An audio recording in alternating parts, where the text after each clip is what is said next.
የኦሮሚያ ክልል መስተዳድር በከተማ የሚገኙ ህገወጥ ግንባታ ቤቶች በተለምዶ የጨረቃ ቤቶች የሚባሉትን አስመልክቶ ዘመናዊ የከተማ ስርዓትን ለማስያዝ በሚል አዲስ ደንብ ያጸደቀ ሲሆን የአፈጻጸም መመሪያም ወጥቷል። ዝርዝር ጉዳዩን አስመልክቶ የኦሮሚያ ክልል መሬት ቢሮ ኃላፊ የሆኑት አዴ መሰረት አሰፋና የኦሮሚያ ጠቅላይ አቃቤ ህግ ቢሮ ኃላፊ የሆኑት ኦቦ ጉዮ ዋሪዮ ቀጣዩን ማብራሪያ ሰጥተዋል። አብረን እንከታተለው። የኦሮሚያ ክልል መስተዳድር ምክር ቤት ወይም ካቢኔ የህገወጥ ግንባታ ቤቶችን ስርዓት ለማስያዝ ደንቦችና በቢሮ ደረጃ ደግሞ መመሪያዎች ወጥተዋል። ይህንኑ በማስመልከት አጭር መግለጫ ለመስጠት ነው። ከሚዲያም ባሻገር ለህብረተሰቡም በየደረጃው ያሉ አመራሮቻችን እና መዋቅሮቻችን ግንዛቤውን እየሰጡ ይገኛሉ። ካሁን በኋላም ግንዛቤውን መስጠት የሚቀጥል ይሆናል። እንግዲህ መሬት የተፈጥሮ ሀብት ሲሆን ትልቅ የኢኮኖሚ መሰረት ነው።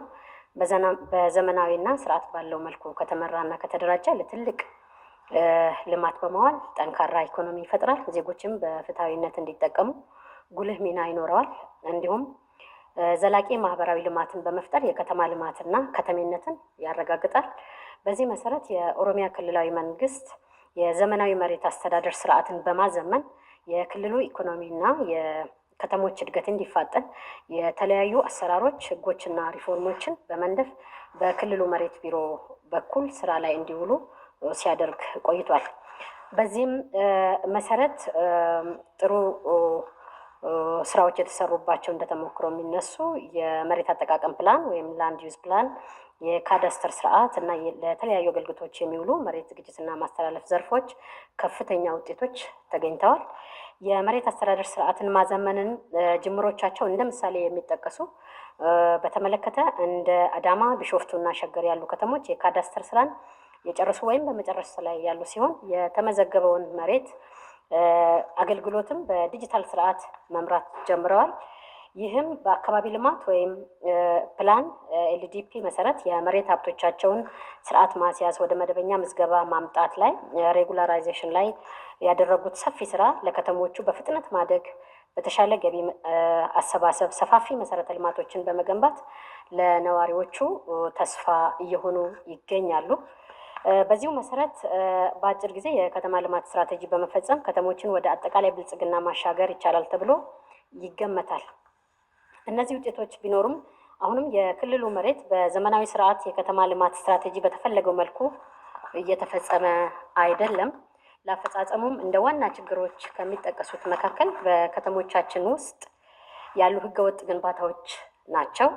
በመሆኑም የኦሮሚያ ክልል ምክር ቤት ወይም ካቢኔ ከዚህ ጋር ተያይዞ ያሉ ችግሮችን ለአንዴና ለመጨረሻ ጊዜ ከመሰረቱ ለመፍታት አዲስ ደንብ በማውጣት ወደ ተግባር እንዲገባ አድርጓል። ዓላማውም በከተሞች ውስጥ የሚካሄደውን ህገወጥ ግንባታ ስርዓት በማስያዝ የዘመናዊ የመሬት አስተዳደር ስርዓትን ማጠናከር፣ የተሳለጠ አገልግሎት ለመስጠት፣ የከተሞችን ልማት በማፋጠን እና ዜጎች ወደ ሁለንተናዊ ብልጽግና ለማሻገር ለሚደረገው ጥረት የክልሉን ኢኮኖሚ ማሳደግ ነው።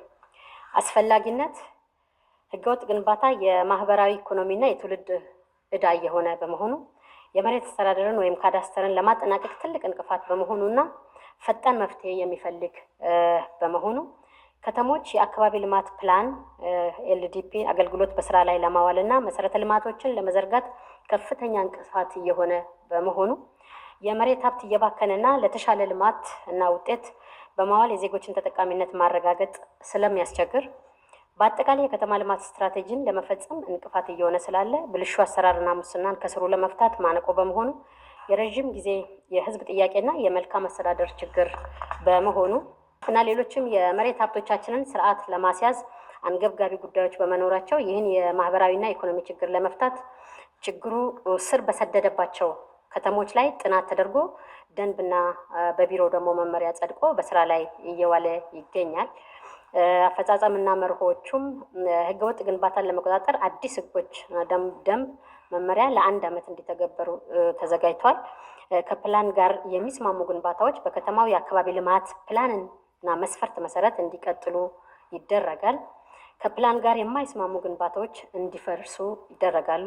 ከ2005 ዓ.ም ጀምሮ ከፕላን ጋር የሚስማሙ ይዞታዎች በአሁኑ የሊዝ ዋጋ በተጨማሪም የጣራና ግድግዳ እንዲሁም 30% ቅጣትን በመጨመር ማስከፈል፣ በአንድ ጊዜ ከፍለው የመሬት ባለቤትነት ማረጋገጫ መውሰድ ለማይችሉ በ2 ዓመት ውስጥ እንዲከፍሉ ማድረግ፣ ወዲያውኑ ለሚከፍሉ ክፍያቸውን እንደጨረሱ የመሬት ይዞታ ማረጋገጫ ሰነድ ወይም ካርታ መስጠት፣ ወደፊት እንዳይደገም ጠንካራ ተጠያቂነት ህጎች ተዘጋጅተዋል። ከ2018 ዓ.ም መጋቢት 10 በኋላ የተገነቡ ህገወጥ ግንባታዎች መረጃን በሳተላይት ፎቶ መኖራቸው ከተረጋገጠ በከተማ አመራሮችና የሚመለከታቸው ባለሙያዎች ላይ ከባድ የእርምት እርምጃ ይወሰዳል። ይህ ውሳኔ በአዳማ ቢሾፍቱና ሸገር ከተሞች ላይ ሬጉላራይዜሽን እና ኤልዲፒ ስራ ላይ እየዋለ በመሆኑ የማይተገበር መሆኑን እንገልጻለን።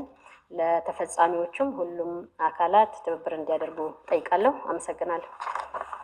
ዋና ዋና የደንቡን ይዘቶች በተመለከተ ልግለጽ። የተፈጻሚነት ወሰን ቅድም እርሳቸው እንደጠቀሱት በጊዜ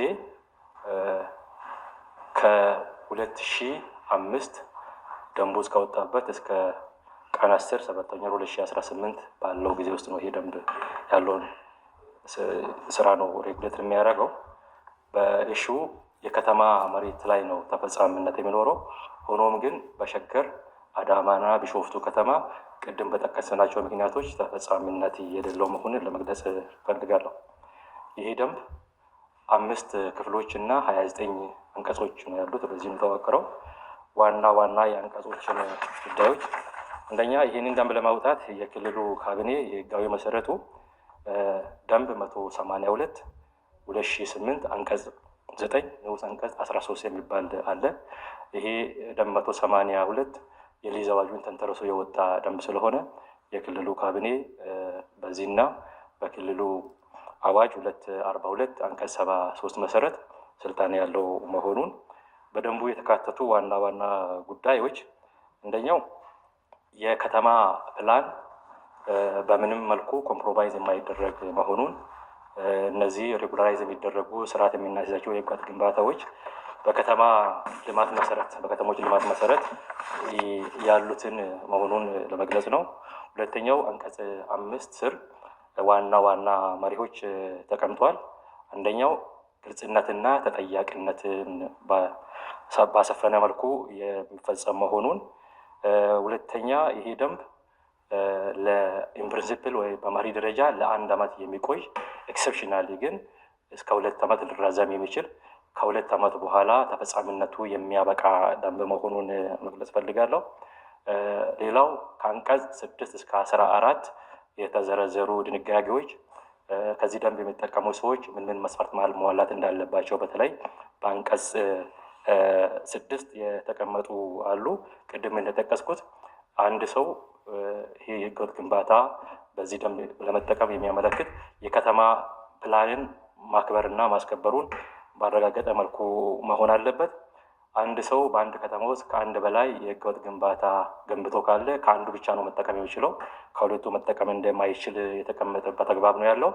ሌላኛው የከተማውን የትንሽ ስታንዳርድ የምንለውን መጠበቅ ግዴታ ነው። ለምሳሌ በአንድ ከተማ ለመኖሪያ ቤት የሚሰጥ መሬት 140 ከሆነ በዛ ስታንዳርድ መሆን እንዳለበት ደንቡ ደንግጓል። አንቀጽ 7-8 ዜጎች ምን ማድረግ እንዳለባቸው፣ ዜጎች ምን ግዴታቸውን ሲወጡ እንዴት መስተናገድ እንዳለባቸው የሚደነግግ ነው። ቅድም እንደጠቀስኩት በዚህ ደንብ ውስጥ የሊዝ ክፍያ አለ። እንደዛውም በህጉ መሰረት የተቀመጡ የቅጣት ክፍያዎች አሉ። እነዚህን በአግባቡ መፈጸም እንዳለባቸው አንቀጽ 9-10 የተቀመጡበት አግባብ አለ። ሌላኛው ይሄ ደንብ በማንኛውም ሁኔታ በቀበሌ ቤቶችና በቀበሌ መሬቶች ላይ የተገነቡትን ህገወጥ ግንባታዎች የማይመለከት መሆኑን ለመግለጽ እንፈልጋለን።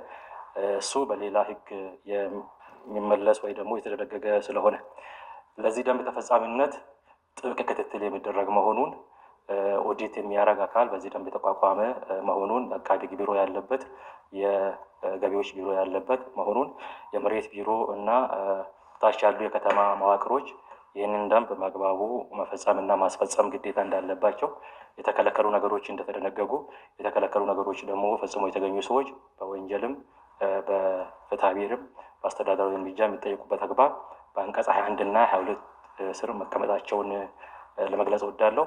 አመሰግናለሁ።